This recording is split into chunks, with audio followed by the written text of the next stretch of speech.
You wouldn't build a house without a foundation, so don't build your business without one.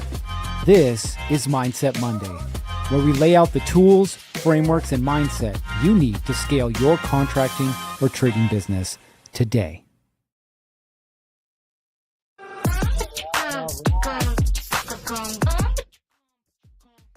We're going live in multiple places today.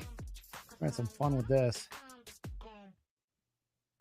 but not the iPad, because the iPad is not being nice to me today. We'll get it next week.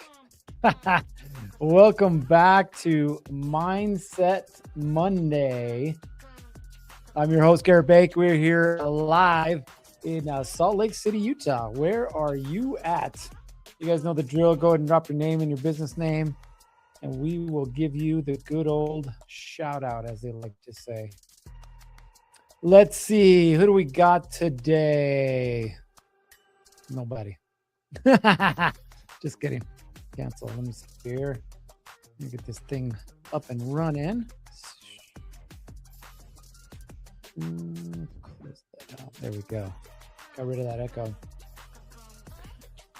So if you're here with us live, you guys know the drill. Go ahead and give us your name and your business name, and we'll give you the good old shout out. So we are working on running this thing live on the school platform and inside of YouTube and Facebook and wherever the hell else we are. Let's see what we can do with this thing. Now, the topic for today, right? It's Monday. We are in March. Like, can you believe we're in March already? Which means we're already 2 months into this year, which means if you've been waiting for something to happen, you're 2 months behind the people who have already been doing the stuff that they need to do to get the results that they want to get out of their life, right? And ultimately out of their business. So the question that you have to ask yourself is why? Like, why am I at where I'm at today? Why are things not happening the way that I want them to happen? Why is it that I don't seem to be getting the results that I want out of my business, right? And that's the crazy thing is more often than not, what we end up wanting to do is blame someone or something else for the lack of results that we have, right? Now, I'm in this really unique place, which you're probably in a very similar place. You got some guys, right? You're growing and it just feels like things aren't moving as fast as you'd like them to move. Or it just feels like, man, you're just kind of stuck right now, right? The problem that you have has little to do with the weather, the economy, whatever the hell else is going on overseas, and more to do with you and your ability, not just to talk to people, not just to hire people, not just to create roles and responsibilities, but ultimately to manage people, right? And what does it take to manage people? Because true growth doesn't happen by you doing more. In fact, we had a plumbing business in here on Thursday and two partners. And we were talking about this. They hustle and grind and work their way to 2 million a year, right? Which isn't bad, but it wasn't where they wanted to be. They both wanted to be above 10. But how do you get from 2 to 10, right? The things that got you to 2 won't get you to 10. Now, if you guys are here with us live, go ahead and drop your name and your business name in the comments, and we'll give you the good old shout out, as we like to say, right? Now, if what got us to 2 won't get us to 10, what do we have to change? What do we have to do? Well, there's a couple things. In the premise of today's conversation centers around understanding what leadership truly is, right? And the meeting or meetings that you need to have on your calendar that will help you get there. But understand that at the core of it all lies one person, and that's you. Now, you may tell me, oh, well, I have a business partner, or my dad's involved, or whatever the thing may be. But I can tell you factually that if you don't take responsibility for the problems that are happening in your business, you cannot own the solutions. You can't. You're waiting for someone or something else to handle it. Okay. So let's work this thing backwards. Okay. Let's say, for example, you're doing at least 7 figures. Now, I know a few of you guys aren't doing 7 figures, and that's okay. But a few of you are, and a few of you will get to that point this year. Great. So you're around 7 figures. You got a couple guys on your team, maybe a project manager, a lead, a foreman, a couple of laborers or apprentices, whatever title you want to use. You got somebody helping you in the office, maybe a couple of people, maybe you have a virtual assistant. And you're at this point where you're like, man, the business is coming in, maybe not as consistently as wanted to, but the business is coming in. It just doesn't seem that we can get out of this hole that we're in. It just doesn't seem like we can get unstuck from where we're at right now. And the question comes up that why? Why is it that we can't get unstuck? Why is it that it feels like I'm repeating myself over and over and over and over again like a damn broken record? New job, same problems. Doesn't seem any different. So what is it that needs to happen? Well, let me work things backwards. For those of you that don't know, I was a police officer in Arizona, and I had a great time, learned some stuff, screwed some stuff up, had a couple of really good bosses and had a couple of really bad bosses. But I will tell you that most of the time that I spent working there was in what we called special operations. Now, what is special operations? It's a really cool name for saying SWAT, narcotics, undercover, things like that, right? And the first time I stepped into that world, I thought, hey, cool. I don't have to wear a uniform anymore. I can go to work at shorts and a t-shirt, right? I get some cool weapons and some cool cars and some cool toys, right? That's what I thought it was all about. Little did I realize that the success that happens in that environment has everything to do with structure, with organization, and with accountability. Like, that's it. In fact, you want to know something crazy? I bet if I didn't teach you how to market, if I didn't teach you how to run jobs, if I didn't know anything about sales or anything like that, finances, and if I just helped you bring structure, organization, and accountability to your business, you would double next year. Period. Why? Because it's such a hard skill, not only to learn and master, but then to create an environment around. Such a hard thing. Why? Because you're growing a business, right? You're like, Johnny, quit messing up, but I love you, man. You're my cousin. And together we'll make this thing happen. And you're rah, and you're forgiving people and you're being the nice guy and you're bending over backwards, meanwhile, sacrificing yourself and your business in the process. So what has to change? Okay. What has to change are those three things: structure, accountability, right? And organization. But how do we bring that to our business? How do we bring that inside of our culture and make it become part of who we are? So let me give you a couple tips. Okay. Number one, most important, you have to create your standard, right? On my wrist, I've got this wristband here that's raise the standard. Okay. And I have that because it's a constant reminder that what's good enough yesterday isn't good enough today. Period. Okay. But most people in life run around with zero standards. They have no standards for how they dress. They have no standards for cleanliness. They have no standards for health. They have no standards for work. They have no standards for anything in their life. And that's why so many people struggle, because they lack standards. So you're going to have to create standards in your business. You may have some of your personal standards, right? Like, I wake up at 4 a.m., right? But I'm not going to tell everybody on my team, hey, you got to wake up at 4 a.m., right? Different standards. Now, standards are important. But what can I tell my people? We start at 8 a.m., not 8:05, not 8:15, not 8:20, not 8:30. We start at 8:05, okay? Which means if you're not here at 8 o'clock, you're late. If you're not here early, you're late. And my team all knows this, right? The standard, right? The standard is that we go above and beyond for our clients, which means I don't want you to tell me what's wrong with them. I don't want you to tell me what it is that they're struggling with. I want you to talk to me about what we're doing to help them find solutions to their problems, right? So let's go back to your business. I actually posted about this on Facebook the other day, right? The guy's your best worker, gets the job done, but he never shows up on time. Problem or not, right? It was interesting to see the divide of responses. But coming back to you, you have to create the culture, the standard that you hold in your company, right?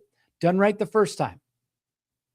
I don't know, always high quality, whatever it is that the standard is for your business, you need to create that standard.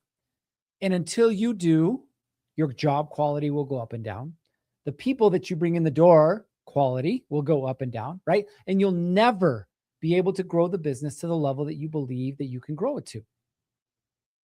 The second thing, okay, clear roles and responsibilities. Just assuming that someone knows what to do and how to do it is a really good way to get yourself in trouble. We're working on a paint job right now. It's a commercial project. We've been working on that project for 6-7 months now. It's been a while. We're at the point where they did the final walk today.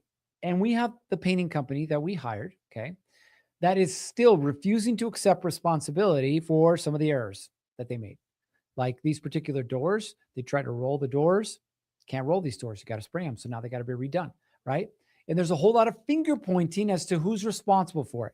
Instead of just assuming responsibility and going, hey, you know what? We screwed up. We're going to fix it. Now, let me ask you, from my perspective, how likely is it that I want to use this company again in the future? Refusing to accept responsibility, trying to sneak in change orders. Like, I don't want to work with them in the future. Okay.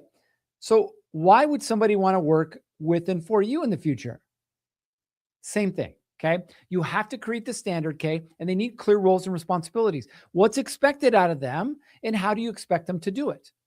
We walked through with every sub that we worked with on this project. We walked through the project with them, plans in hand, what was expected and how was expected of it.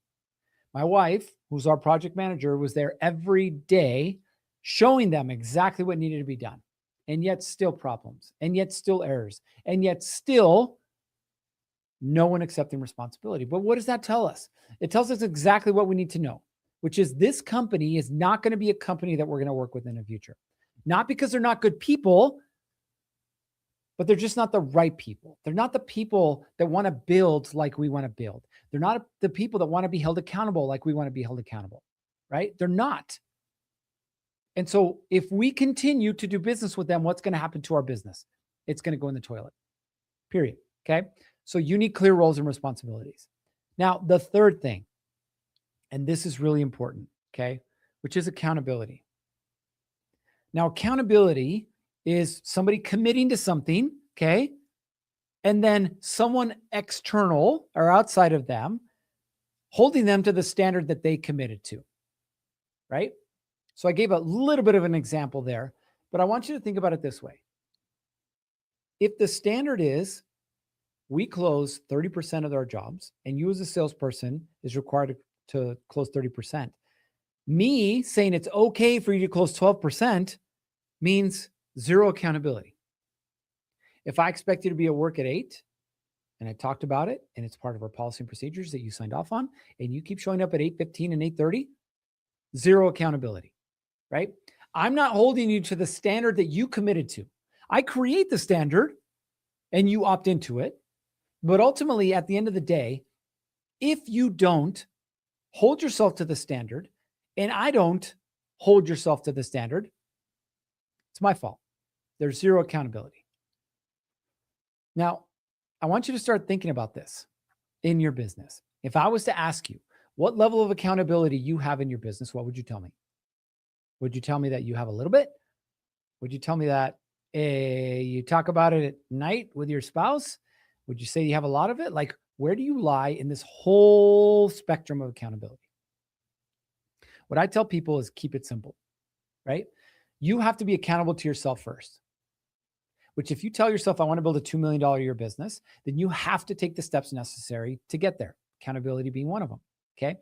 But at the end of the day, you are the one that sets the rules and more importantly, you have to hold people accountable to the rules. There's a plumbing company we work with in California.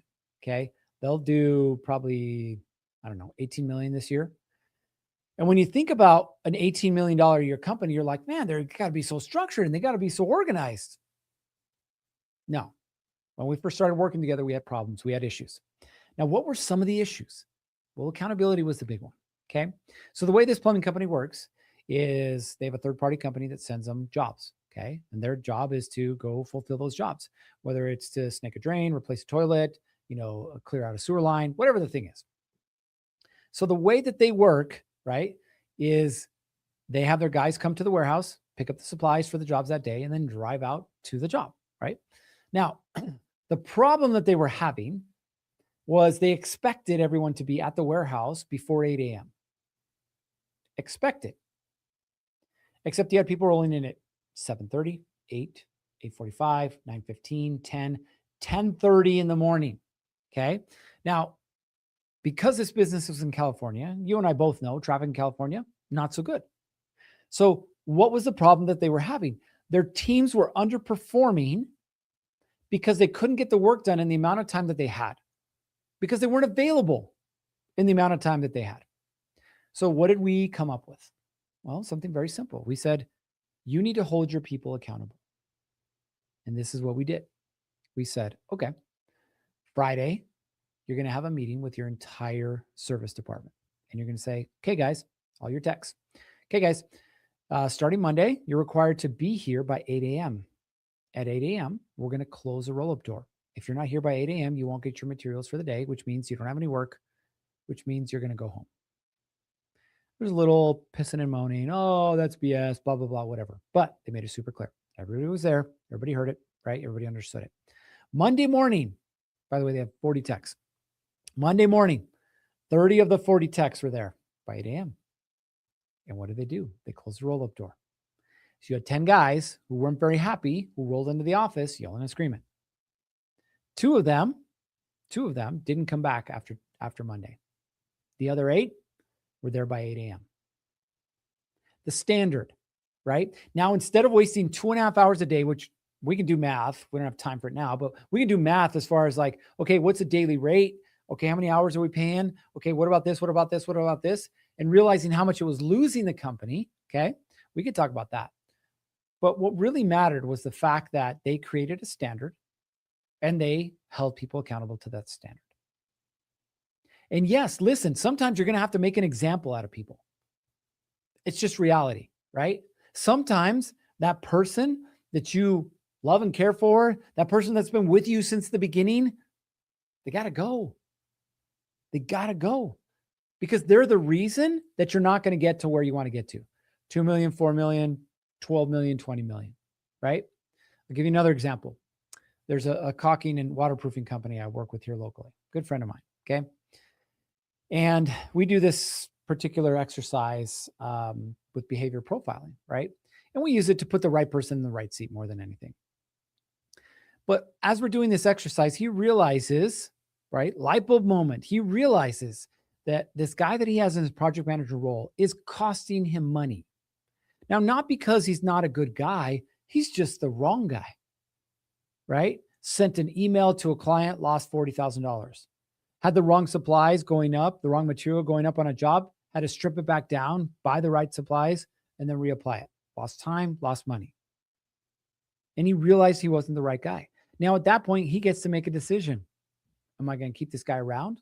Or am I going to find a new guy? What do you think his first reaction was? Yeah, you guessed it. Hey, is there another place where I could put this guy? Because I really like this guy. He's a friend of mine. He's been with me for years and everything. I was like, look, you have the decision. You have the data. You have the information now. It's your choice. It's your choice whether you keep him around or not. You already know, though, if you keep him in this position, what's going to happen? He's shown you, and I've shown you behind the scenes that he doesn't have the behavior profile for what you're looking for. So it's your choice. Your choice if you're going to keep him around. Your choice if you're going to continue to put up with the fact that he's costing you money. Your choice to move him to another position where he may do the same thing. Or your choice to put him in a position where he has somebody who can control. Your choice, right? So at the end of the day, understand it's your business and it's your choice. Whether you succeed or fail, again, has little to do with the environment, the weather, political nature, or what's happening overseas, and has everything to do with you. You might be saying, oh, there's less jobs. Maybe, but that doesn't mean there's no jobs. Who's getting the jobs then? You might be saying, oh, I can't find the right project manager. I can't find the right lead. I can't find the right person to help me in the office. Maybe. Or maybe you're not looking hard enough. Or maybe you're just not willing to pay what it's worth to find that right person. Maybe. My guys just can't seem to figure it out. Maybe. Or maybe you just have the wrong guys and you're just unwilling to do something about it. So at the end of the day, if there's anything that's going to help you grow your business this year, It's you starting to leverage what matters most: accountability, organization, and structure. If you can't implement those in your business, you're going to have a hobby for the rest of your life. All right. That's all I got for you guys. You know what time it is. It's time for you to get after it. 3, 2, 1. Off you go.